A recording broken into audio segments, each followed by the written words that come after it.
पिछले 75 साल में पहली बार उपराष्ट्रपति का इस्तीफा लिया गया। पहलगाम आतंकवादी हमले को लेकर, ऑपरेशन सिंदूर को लेकर क्यों अचानक 10 मई को ऑपरेशन सिंदूर रोका गया, उसके बारे में तो हमें कुछ जवाब नहीं आया।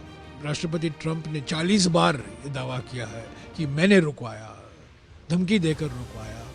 इस पर कोई बातचीत नहीं हुई, इस पर कोई स्पष्टीकरण नहीं आया सरकार की ओर से। एसआईआर को लेकर आखिरी दिन तक सरकार अडिग रही। सरकार ने कहा हम इस पर बहस नहीं होने देंगे। चुनाव आयोग तो चुनाव आयोग हो गया है। चुनाव आयोग नाम है, हकीकत है चुनाव आयोग।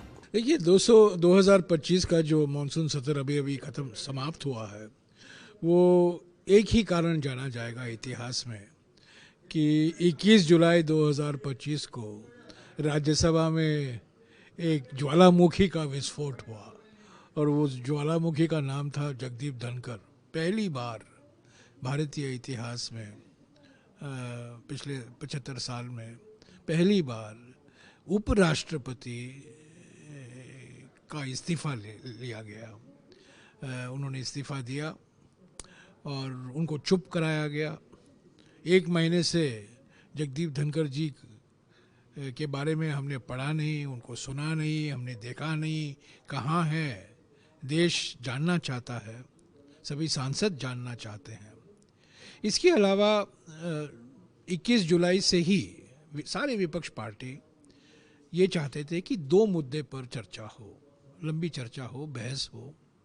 पहलगाम ऑपरेशन सिंदूर को लेकर चर्चा हो और बिहार में जो electoral roll special intensive revision हो रहा है, वोट बंदी, वोट चोरी जो बिहार में हम देख रहे हैं। 65 लाख लोगों का नाम हटाया गया है मतदाता सूची के से, तो इस पर चर्चा हो।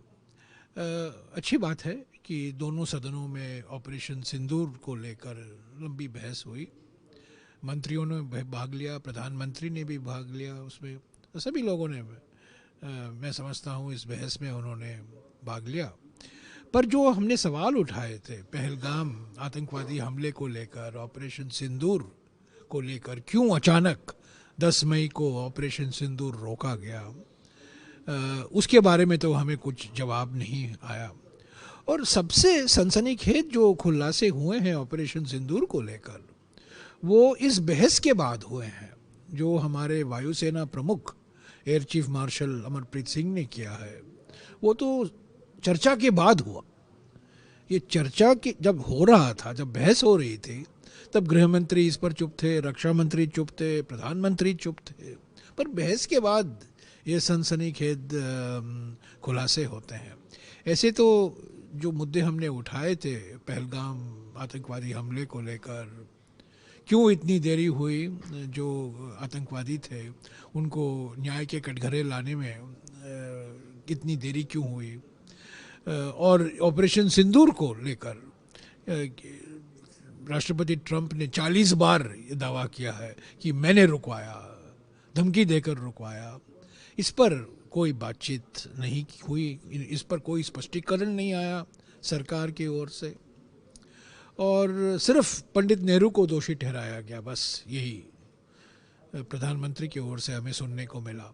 और एसआईआर को लेकर आखिरी दिन तक सरकार अडिग रही। सरकार ने कहा हम इस पर बहस नहीं होने देंगे। और हमने ये मध्य का रास्ता, बीच का रास्ता भी ढूंढ निकाला कि आप इलेक्टोरल रिफॉर्म पर बात कीजिए, प्रक्रिया पर बात कीजिए।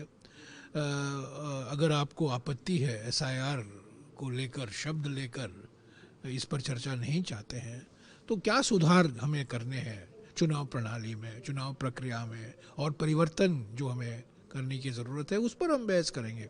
तो उस पर वो भी नहीं माने।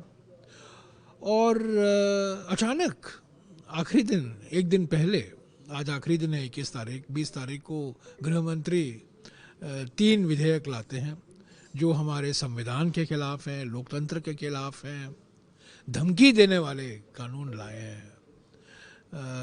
हमारे चुने हुए मुख्यमंत्री, चुने हुए मंत्री चुने हुए प्रधानमंत्री भी। तो क्या इन विधेयक का मकसद क्या है? मकसद यही है धमकी देना, और 30 दिन के अंदर अगर आप बीजेपी के वॉशिंग मशीन के अंदर नहीं आएंगे तो आपको इस्तीफा देना पड़ेगा। यही तो माने है इन बिल का। तो हमने इसका भी विरोध किया। तो अब तो असली बात तो बिहार के सड़क पर है ना। राहुल जी हैं, इंडिया गठबंधन के नेता हैं, तेजस्वी यादव हैं, दीपांकर भट्टाचार्य हैं, अखिलेश यादव जी जाने वाले हैं। असली लड़ाई तो वहाँ हो रही है, सदन में तो है।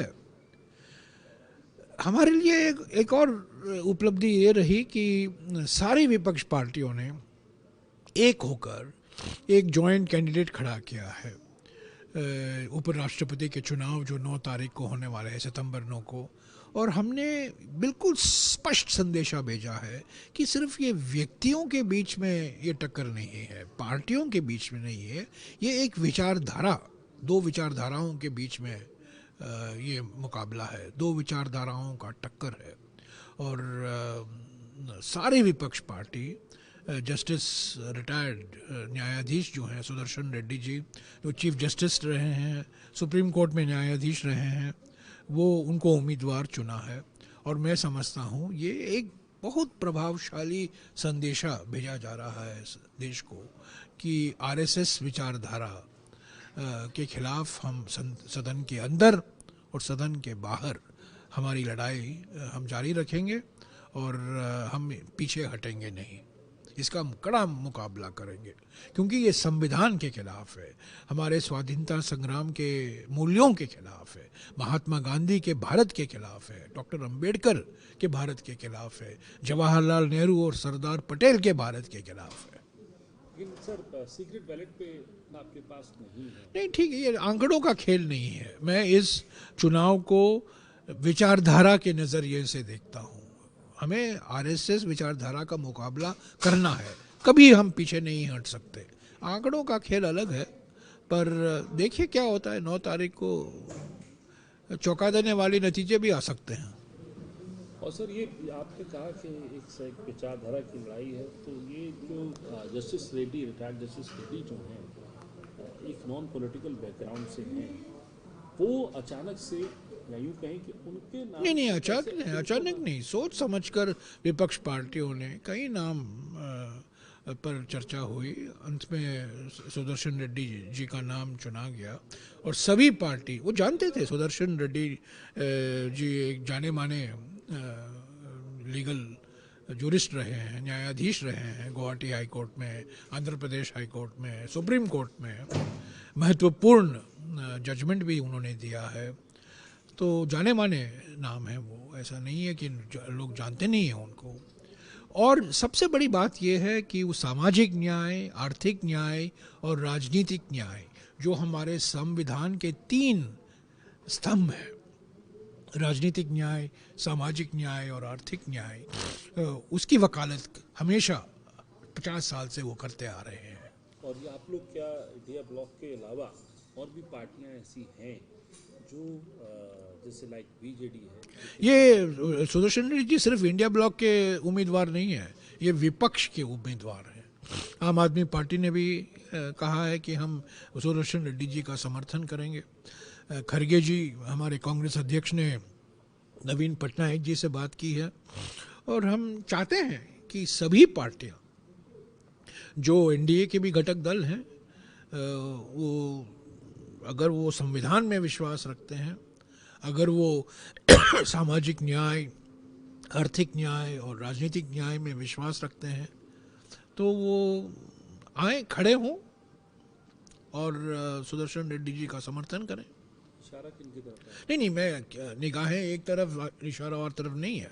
मैं सिर्फ यही कह रहा हूँ कि जस्टिस सुदर्शन रेड्डी जी संविधान को सुरक्षित रखने के लिए अपना सारा जीवन समर्पण किया है। वो एक प्रतीक है, सामाजिक न्याय की प्रतीक है, आर्थिक न्याय के प्रतीक है, राजनीतिक न्याय के प्रतीक है। आखिरी सवाल आपसे, आप कह रहे हैं क्योंकि सरकार कह रही है कि फायदेमंद सरकार के लिए रहा ये पूरा सत्र और नुकसान में रहा तो विपक्ष रहा। कई लोग पहले के सांसद जो सवाल भी नहीं पूछ पाए, 285 क्वेश्चन थे 0 आवर के, 55 ले पाए हैं। बहुत सारे आंकड़े गिनाए जा रहे हैं। ये भी कहा जा रहा है कि बिल का विरोध अगर आप लोग कर रहे हैं, प्रधानमंत्री तो खुद उसके अंडर में आ जाते हैं। हम एक करप्शन के लिए निर्णायक लड़ाई लड़ रहे हैं, लेकिन विपक्ष को दिक्कत क्यों? अरे 21 जुलाई को चेयरमैन साहब ने एक रूलिंग दी राज्यसभा में कि जस्टिस वर्मा को लेकर, वही तो प्रधानमंत्री और सरकार की ओर से कहा जा रहा था ना कि हम करप्शन के खिलाफ हैं। जब चेयरमैन साहब ने एक रूलिंग दी, उनसे इस्तीफा क्यों मांगा आपने? क्या संदेशा आप देना चाहते थे? राज्यसभा के चेयरमैन जब कहते हैं कि 60 से भी ऊपर सांसदों का एक मोशन मेरे पास आया है, जस्टिस वर्मा के खिलाफ कार्रवाई होनी चाहिए, वो खारिज करते हैं। और न केवल खारिज करते हैं, उनका इस्तीफा ले लेते हैं। और ये बिल अचानक आप आखिरी दिन में लाते हो, एक दिन पहले आप लाते हैं, अचानक दिन में आप पास कराते हैं, हालांकि आपने एक सेलेक्ट कमेटी को भेजा है। तो इसका नियत क्या है? नियत क्या है, उस पर सवाल उठते हैं, टाइमिंग पर सवाल उठते हैं।